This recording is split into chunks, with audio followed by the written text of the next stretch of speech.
ಇತಿಹಾಸದಲ್ಲಿ ಎಲ್ಲೂ ಕೋಟಿ ಚೆನ್ನಯ್ಯರ ಮೂಲಸ್ಥಾನ ಗೆಜ್ಜಿಗಿರಿ ಎಂದು ಸಂಶೋಧಕರು ಉಲ್ಲೇಖಿಸಿಲ್ಲ. ಆದ್ದರಿಂದ ಪಡುಮಲೆಯಲ್ಲಿರುವ ನಿಜವಾದ ಮೂಲಸ್ಥಾನ ಅಭಿವೃದ್ಧಿಪಡಿಸುವ ಕೆಲಸ ಭರದಿಂದ ಸಾಗುತ್ತಿದ್ದು, ಮುಂಬರುವ ಜನವರಿ 14ರಂದು ಪಡುಮಲೆಯಲ್ಲಿ ಕೋಟಿ ಚೆನ್ನಯ್ಯ ಜನ್ಮಸ್ಥಾನ ಅಭಿವೃದ್ಧಿ ಸಂಚಯನ ಸೇವಾ ಟ್ರಸ್ಟ್ನ ಕಚೇರಿ ಉದ್ಘಾಟನೆಗೊಳ್ಳಲಿದೆ ಅಂತ ಟ್ರಸ್ಟ್ನ ಅಧ್ಯಕ್ಷ ಹರಿಕೃಷ್ಣ ಬಂಟ್ವಾಳ್ ಹೇಳಿದರು. ಮಂಗಳೂರಿನಲ್ಲಿ ಸುದ್ದಿಗೋಷ್ಠಿ ನಡೆಸಿ ಮಾತನಾಡಿದ ಅವರು, ಅಷ್ಟಮಂಗಲದ ಪ್ರಶ್ನೆಯ ಸಂದರ್ಭ ನೀಡಲಾದ ಆದೇಶದಂತೆ ನಮ್ಮ ಕೆಲಸ ಕಾರ್ಯಗಳು ಸಾಗುತ್ತಿದ್ದು, 5 ಶತಮಾನಗಳಿಂದ ಕತ್ತಲಲ್ಲಿರುವ ಕೋಟಿ ಚೆನ್ನಯ್ಯರ ಮೂಲಸ್ಥಾನ ಬೆಳಕಿಗೆ ತರುವ ಕೆಲಸ ನಡೆಯುತ್ತಿದೆ. ಈಗಾಗಲೇ ದೇಬೈದಿತಿ ಸಮಾಧಿ ಸ್ಥಳದ ಜೀರ್ಣೋದ್ಧಾರ ಕಾರ್ಯ ಮುಗಿದಿದೆ ಎಂದರು. ಅಲ್ಲದೆ ಗೆಜ್ಜಿಗಿರಿ ನಂದನ್ಬಿತ್ತಿಲ್ ಮೂಲಸ್ಥಾನವಿದೆ ಅನ್ನೋದು ಸರಿಯಾದ ವಾದವಿಲ್ಲ. ಅದಕ್ಕೆ ಪೂರಕ ಕುರುಹುಗಳಾಗಲಿ ಐತಿಹ್ಯಗಳಾಗಲಿ ಇಲ್ಲ. ಅದಕ್ಕೂ ಮಿಕ್ಕಿ ಗೆಜ್ಜಿಗಿರಿ ಟ್ರಸ್ಟ್ ಹೆಸರಿನಲ್ಲಿ ತುಂಡು ಭೂಮಿಯೂ ಇಲ್ಲದಿರುವುದು ಇದು ಬಿಲ್ಲವ ಸಮುದಾಯಕ್ಕೆ ಮಾಡಿದ ಮೋಸವಾಗಿದೆ ಎಂದರು. ಆ ಜನ್ಮಸ್ಥಾನವನ್ನ ಅಭಿವೃದ್ಧಿ ಮಾಡಬೇಕು ಅನ್ನುವಂಥ ದೃಷ್ಟಿಕೋನದಿಂದ ನಾವು ಮಾಡಿದ್ದು.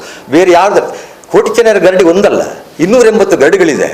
ಒಂದಲ್ಲ, ಯಾರೂ ಗರಡಿ ಮಾಡಬಹುದು. ಅದಕ್ಕೆ ಯಾರು ಒಬ್ಜೆಕ್ಷನ್? ನಮ್ದು ಒಬ್ಜೆಕ್ಷನ್ ಇಲ್ಲ. ನಾವು ಯಾರಿಗೂ ಗೊಂದಲ ಮಾಡುವುದಿಲ್ಲ. ಗರಡಿ ಯಾರೂ ಕಟ್ಟಬಹುದು, ಎಂಥದ್ದು ಮಾಡಬಹುದು. ನಮ್ಮ ಪ್ರಶ್ನೆ ಎರಡೇ ಇರುವಂಥದ್ದು. ನಮ್ಮದು ಉದ್ದೇಶ ಕೋಟಿ ಚೆನ್ನಯ್ಯರು ಹುಟ್ಟಿದಂಥ ಜನ್ಮಸ್ಥಾನವನ್ನು ಬೆಳಕಬೇಕು. ಅವರ ಮೂಲ ಸ್ಥಾನವಾದಂಥ ಅಂದರೆ ಶರಣಕೆದಿಗೆ ತಾಯಿ ಹುಟ್ಟಿದಂಥ ಮನೆ, ಮಾತೃ ಪ್ರಧಾನವಾದಂಥ ನಮ್ಮ ದೇಶದಲ್ಲಿ ಇವತ್ತಿಗೂ ಕೂಡ ನಾವು ನಮ್ಮ ತಾಯಿಯ ತಾಯಿ ಹುಟ್ಟಿದ್ದನ್ನೇ ನಾವು ಮೂಲ ಸ್ಥಾನ ಅಂತ ಹೇಳೋದು, ಬೇರೆ ಸ್ಥಾನ ಅಂತ ಹೇಳುವುದಿಲ್ಲ. ಆದರೆ ಇದು ಕನ್ಫ್ಯೂಷನ್ ಆಗುತ್ತೆ. ಇದೆಲ್ಲ ಯಾಕೆ? ಇದು ನನ್ನ ಪ್ರಶ್ನೆ. ಯಾರೋ ಮೂಲ ಸ್ಥಾನ ಅಂತ ಹೇಳಿಕೊಂಡು ಯಾವುದೋ ಜನ್ಮಸ್ಥಾನ ಅಂತ ಹೇಳಿಕೊಂಡು ಹೋದ್ರೆ ನಮ್ಮ ಚರಿತ್ರೆ ಏನು, ಎಲ್ಲಿ ಯಾವ ಮುಟ್ತದೆ? ಆಗ ದುಡ್ಡಿದ್ರೆ ನಾನು ಚರಿತ್ರೆಯನ್ನು ಬದಲಾಯಿಸಬಹುದಾ? ದುಡ್ಡು ಇದ್ರೆ ನಾನು ಏನಾದರೂ ಮಾಡಬಹುದಾ? ಜನ ಇದ್ರೆ ಏನಾದರೂ ಮಾಡ್ಬೋದು ಅಂತ ಆದರೆ ನಮ್ಮ ದೇಶ ಚರಿತ್ರೆಯಲ್ಲಿ ಹೋಗಿ ನಿಂತಿತು. ಅದಾಗಬಾರದು. 550 ವರ್ಷಗಳಿಂದ ಕತ್ತಲೆಯಲ್ಲಿದ್ದಂತಹ ಈ ಜನ್ಮಸ್ಥಾನವನ್ನ ದೇಶಕ್ಕಾಗಿ, ನಮಗೋಸ್ಕರ ಅಲ್ಲ, ನಾವು ಯಾವತ್ತು ಬಿಡ್ಲಿಕ್ಕೆ ತಯಾರಿದ್ದೀವಿ. ನಮ್ಮ ಉದ್ದೇಶ ಒಂದೇ ಒಂದು ಉದ್ದೇಶ, ಭಾರತದ ಸಾಂಸ್ಕೃತಿಕ ಜಗತ್ತಿಗೆ ಕೋಟಿ ಚೆನ್ನಯ್ಯರ ಪರಿಚಯ ಆಗಬೇಕು. ಅವರು ದೇಶದ ಜಗತ್ತಿನ ಸೊತ್ತಾಗಬೇಕು.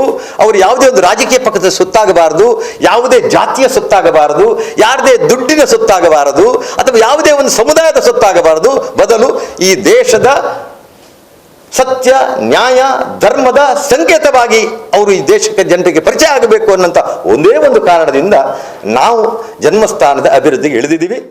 ಸುದ್ದಿಗೋಷ್ಠಿಯಲ್ಲಿ ಆಡಳಿತ ಮುಖ್ಯಸ್ಥರ ವಿನೋದ್ ಆಳ್ವ, ರುಕ್ಮಯ್ಯ ಪೂಜಾರಿ ಸೇರಿದಂತೆ ಪ್ರಮುಖ ಪದಾಧಿಕಾರಿಗಳು ಉಪಸ್ಥಿತರಿದ್ದರು.